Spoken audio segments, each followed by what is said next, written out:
If you watched Nick Jr. when you were a kid, you probably know what Max and Ruby is. The show is about two rabbits, a girl named Ruby and a boy named Max.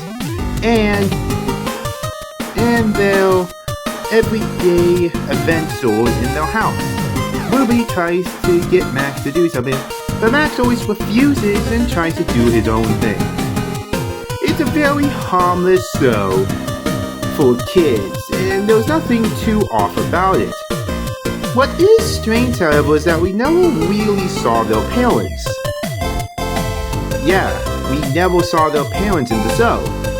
For years, many people have questioned why that is. And in today's story, we're going to learn about that, but I warned you that the answer may not be to your liking. So, we'll sit back, relax, and enjoy as we read the story called Max and Ruby 0004.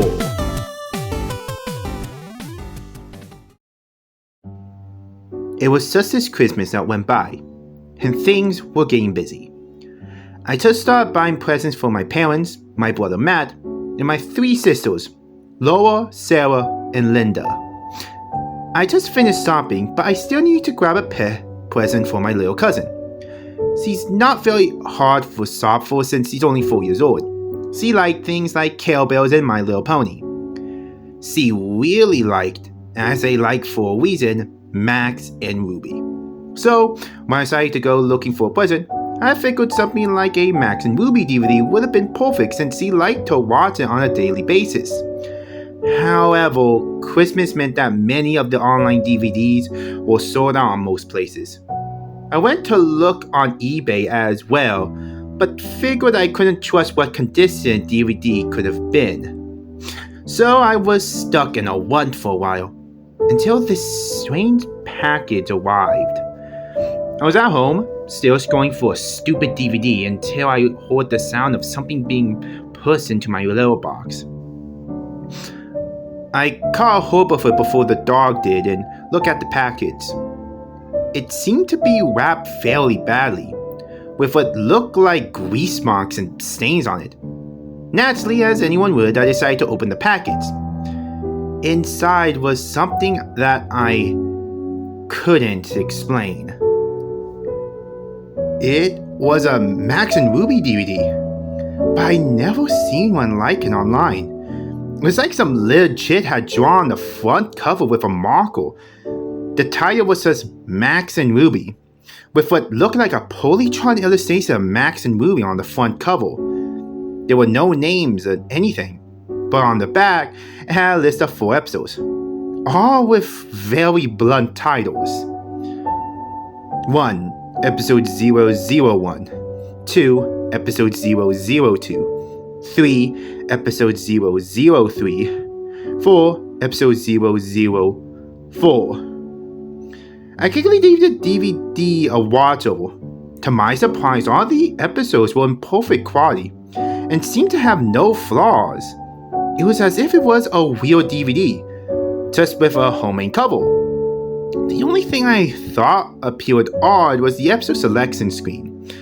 The episode had names, but they were all titled Max and Ruby 1, with the numbers being changed as it went down the list.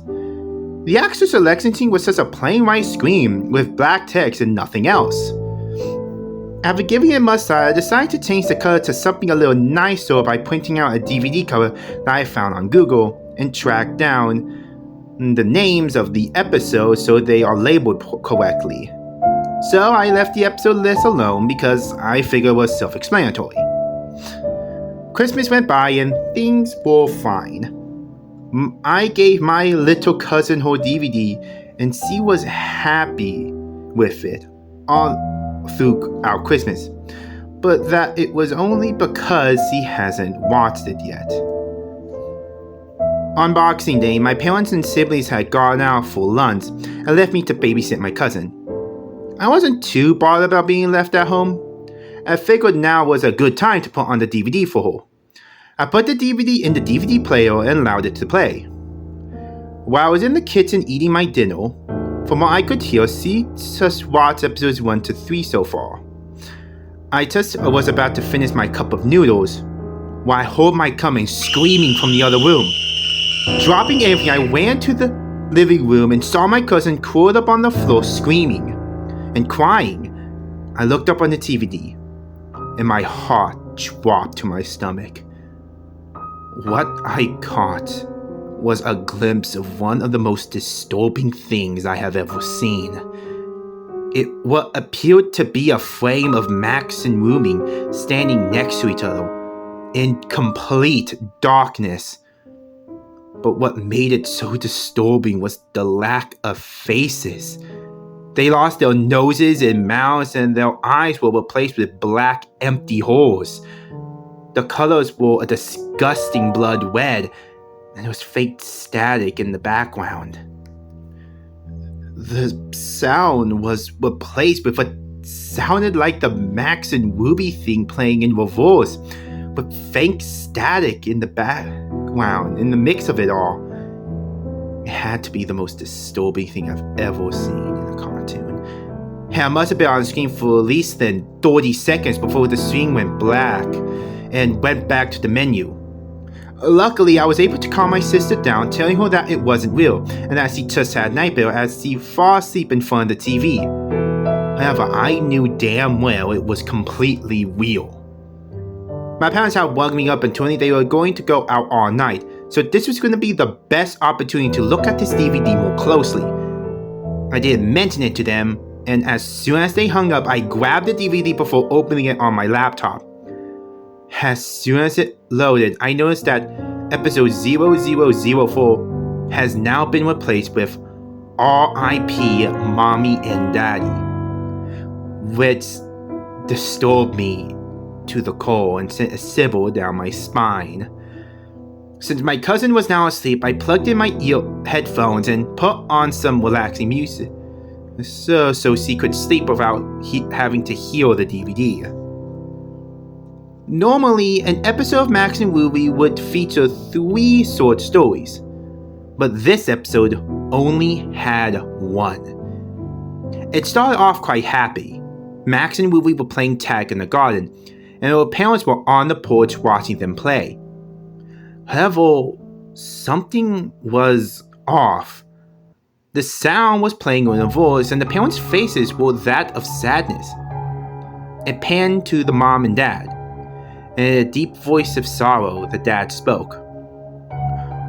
"What a shame," he sighed. It then cut short to the sound of static, and then a loud scream, followed by the sound of 2 people choking. The sound sounded so real. It sounded like it was coded for the video and made me almost sick. The scene then switched to both Max and Ruby staying in front of what looked like a gravestone labeled R.I.P. Mommy and Daddy. The 2 of them had no faces.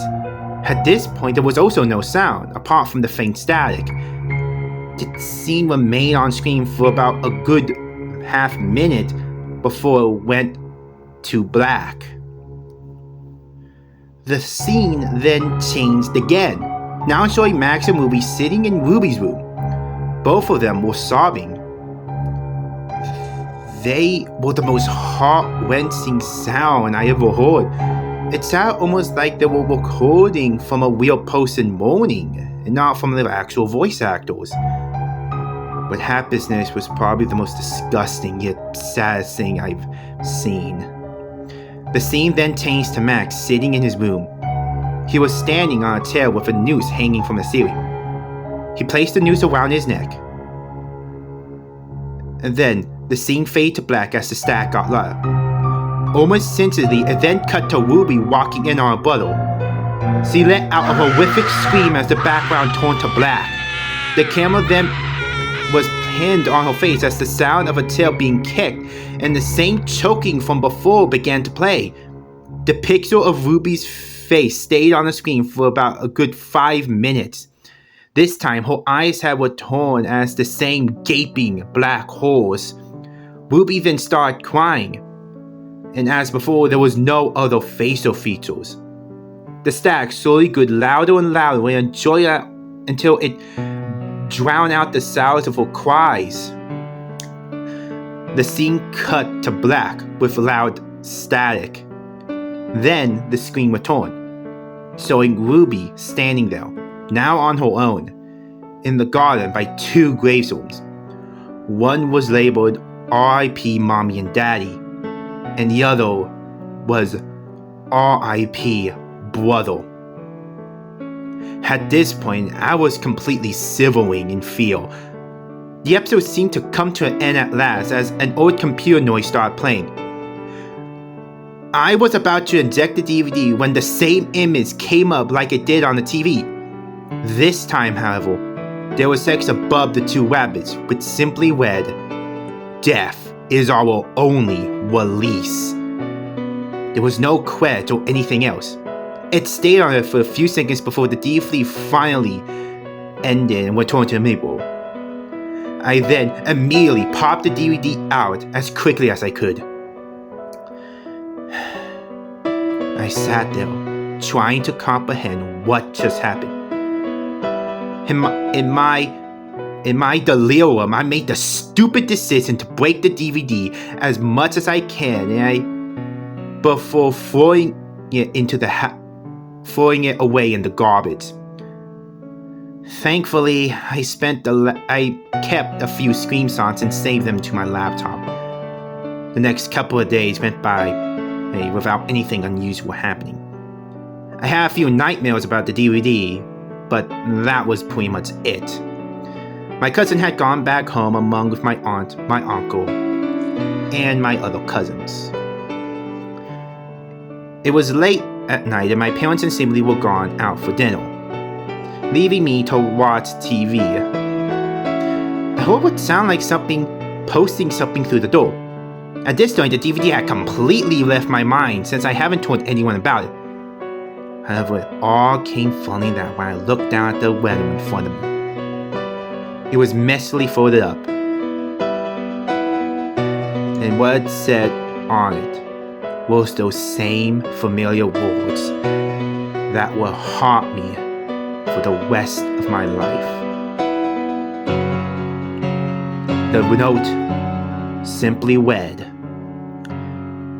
"Death is our only release."